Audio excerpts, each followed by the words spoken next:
Hello guys, welcome to my YouTube channel MG study platform.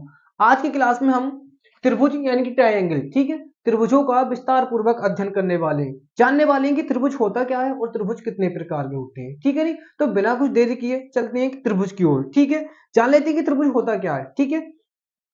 मैं कह सकता हूं कि तीन भुजाओं से घिरा हुआ क्षेत्रफल, यानी कि तीन भुजाओं से घिरे हुए क्षेत्रफल को हम त्रिभुज कहते हैं, ठीक है। जैसे एक भुजा हमने ये बनाई, एक भुजा हमने ये बनाई और एक ये, ठीक है। तीन भुजाएं हो गई जिसे हमने ए वी सी, यानी कि तीन भुजाओं से घिरे हुए क्षेत्रफल को हम त्रिभुज कहते हैं, ठीक है। एक भुजा ए वी, दूसरी भुजा बी सी और तीसरी भुजा ए सी, यानी कि जो इससे क्षेत्रफल गिरा है हमारा, ये इसके बारे में बात कर रहे हैं। ये हमारा क्या है, त्रिभुज कहलाएगा, ठीक है। अब जान लेते हैं कि त्रिभुज में क्या क्या होता है, ठीक है। त्रिभुज में तीन भुजाएं होती हैं, यानी कि तीन भुजाओं से घिरे हुए क्षेत्रफल को हम त्रिभुज कहते हैं। तो तीन भुजाएं हो गई हमारी, ठीक है। त्रिभुज में तीन भुजाएं हो गई, जैसे ए वी, वी सी और ए सी, ये हमारी कहलाएंगी भुजाएं,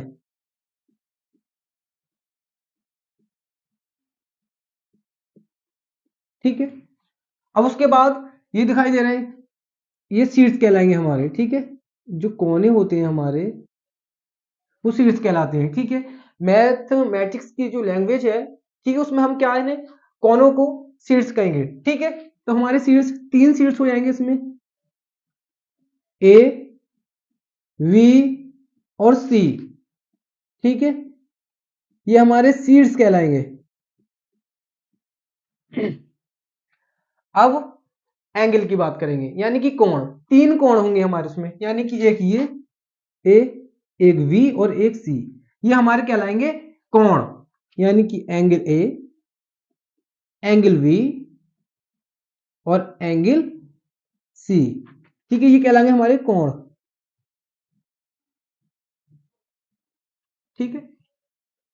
ये हो गया पूरा त्रिभुज, ठीक है। अब हम कह सकते हैं कि तीन भुजाओं से घिरे हुए क्षेत्रफल को हम त्रिभुज कहेंगे, ठीक है। उसमें क्या, तीन भुजाएं होंगी, तीन कोण होंगे और तीन शीर्ष होंगे, ठीक है। यहां तक हो गया त्रिभुज होता क्या है, ठीक है। अब बात करते हैं त्रिभुज होते कितने प्रकार के हैं। तो त्रिभुज होते हैं तीन प्रकार के, ठीक है। जैसे हम लिख सकते हैं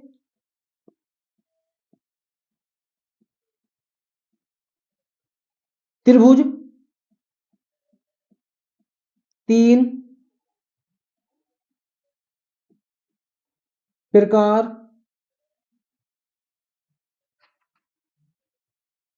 के होते हैं,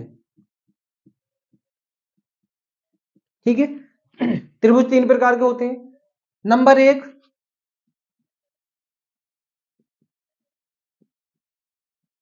बाहु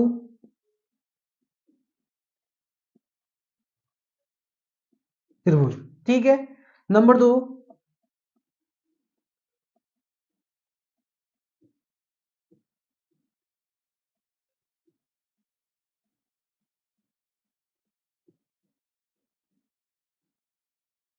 त्रिभुज, ठीक है। और नंबर तीन होता है हमारा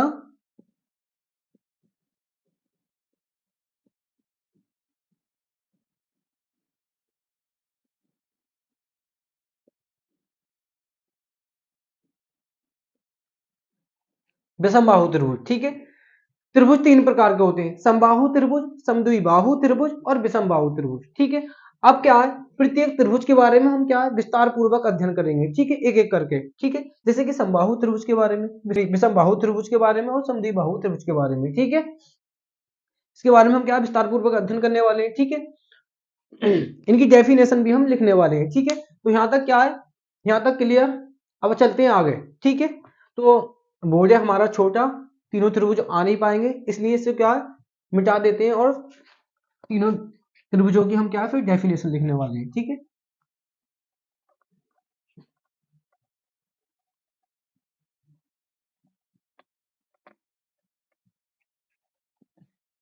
त्रिभुज तीन प्रकार के होते हैं। पहला प्रकार हो जाएगा हमारा समबाहु त्रिभुज,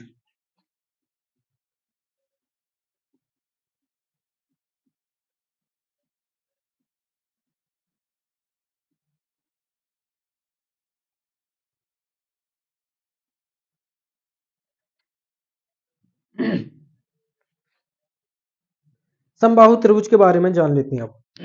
डेफिनेशन भी लिखेंगे वैसे हम कह सकते हैं कि सममानी यानी कि देखो सममानी समान बाहुमानी भुजाएं, ऐसा त्रिभुज जिसकी सारी भुजाएं समान होती हैं समबाहु त्रिभुज कहलाता है। ठीक है, वह त्रिभुज जिसकी सारी भुजाएं समान होती हैं समबाहु त्रिभुज कहलाता है। अब सारी भुजाएं यानी कि तीन भुजाएं होती हैं तो तीन भुजाएं समान होंगी तो समबाहु त्रिभुज कहलाएगा हमारा। ठीक है, त्रिभुज बना लेते हैं हम, जैसे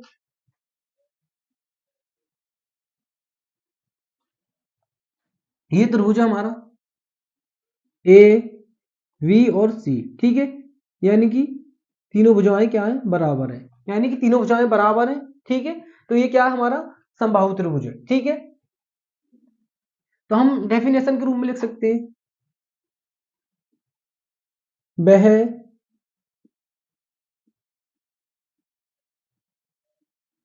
त्रिभुज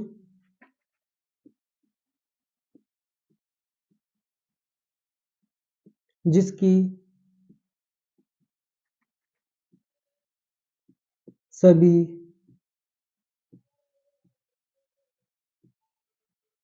भुजाएं बराबर होती है। ठीक है, जैसे A B equal to B C equal to A सी।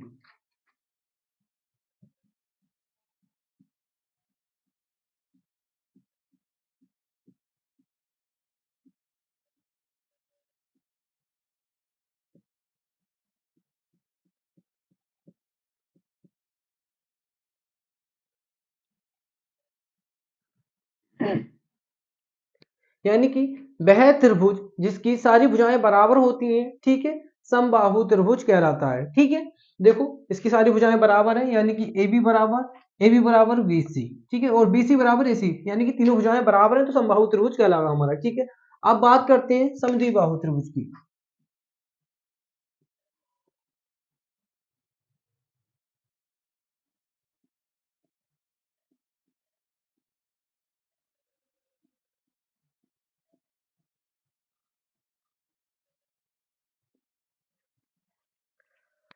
अब जान लेते हैं कि समद्विबाहु त्रिभुज होता क्या है। ठीक है, तो यहां देखो सममानी समान द्विमानी दो, यानी कि वह त्रिभुज जिसकी दो भुजाएं समान हो। ठीक है, वह त्रिभुज जिसकी दो भुजाएं समान होती हैं समद्विबाहु त्रिभुज कहलाता है। ठीक है, जैसे चित्र के माध्यम से समझ लेते हैं हम।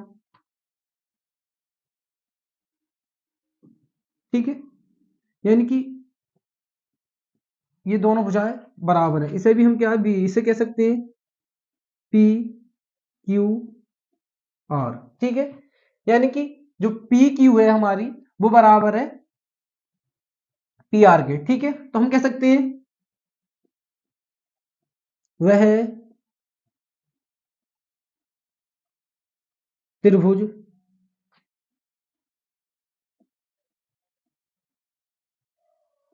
जिसकी दो भुजाएं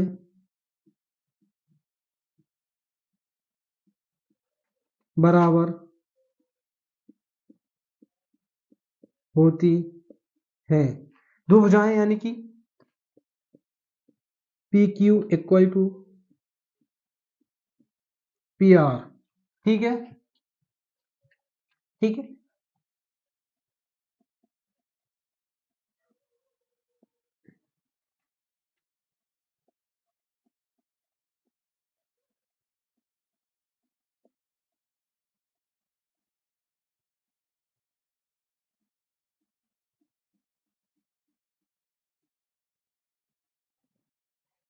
वह त्रिभुज जिसकी दो भुजाएं बराबर होती हैं यानी कि पी क्यू बराबर पी आर। ठीक है, तो समद्विबाहु त्रिभुज कहलाता है। ठीक है, अब बात करेंगे विषम बाहु त्रिभुज की। ठीक है, नंबर 3 होता है हमारा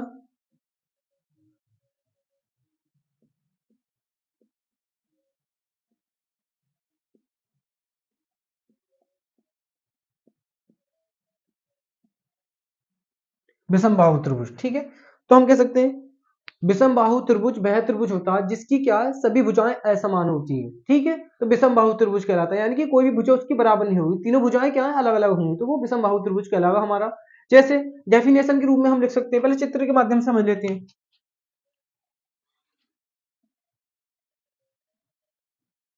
ये हमने चित्र बना लिया, जिसे ए वी और सी कह सकते हैं। ठीक है,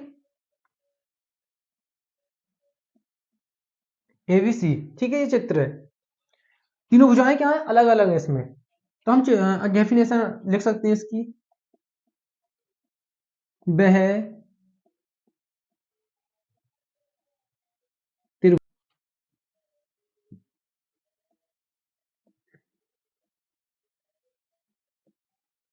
जिसकी सभी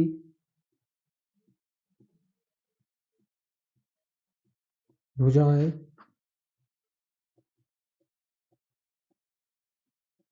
असमान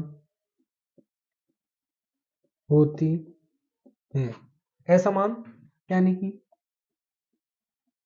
ए B not is equal to,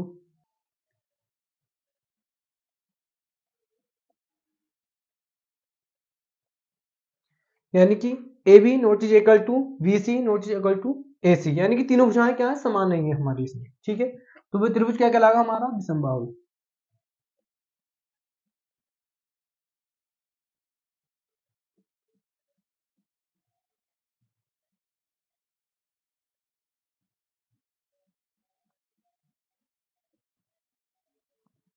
ठीक है, वह त्रिभुज जिसकी सभी भुजाएं असमान होती हैं विषमबाहु त्रिभुज कहलाता है। ठीक है, अच्छा एक इंपॉर्टेंट बात और रह गई। ठीक है, त्रिभुज कोई सा भी हो, समबाहु हो, विषमबाहु हो या समद्विबाहु त्रिभुज हो, त्रिभुज के तीनों कोणों का योगफल तीनों अंतः कोणों का ये इनका जो योगफल होगा 180 होगा। ठीक है, पहले ही बता चुका हूं और बताने की कोशिश कर रहा हूं। ठीक है, अंतः कोणों की बात करें तो इनका जो त्रिभुजों के तीनों कोणों का योगफल मान लीजिए, angle A plus angle B plus angle सी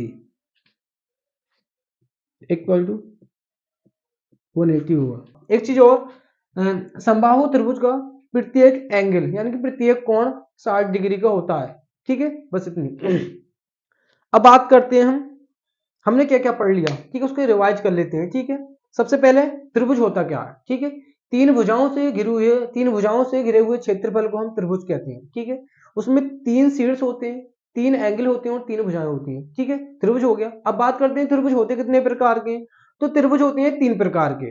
ठीक है, जैसे समबाहु त्रिभुज, समबाहु त्रिभुज वह त्रिभुज है जिसकी क्या है, सारी भुजाएं समान होती हैं। ठीक है, अब बात करते हैं समद्विबाहु त्रिभुज की, तो समद्विबाहु त्रिभुज वह त्रिभुज है जिसकी दो भुजाएं समान होती हैं। ठीक है, अब बात करते हैं विषमबाहु त्रिभुज की। ठीक है, विषमबाहु त्रिभुज वह त्रिभुज है जिसकी क्या है, सारी भुजाएं असमान होती हैं, यानी कि कोई भी भुजा उसमें बराबर नहीं होती, तो वो विषमबाहु त्रिभुज कहलाता है हमारा। ठीक है, तो आज हमने त्रिभुजों का विस्तार पूर्वक अध्ययन किया है। ठीक है, जैसे कि हमने इसकी डेफिनेशन लिख चुके हैं और बहुत आसानी से हम समझ चुके हैं। ठीक है, तो क्लास अच्छी लगी हो तो लाइक और शेयर करें, और जिन लोगों ने अभी चैनल को सब्सक्राइब नहीं किया है तो उसे जरूर सब्सक्राइब कर लें। ठीक है, और सपोर्ट करें। ठीक है, थैंक यू।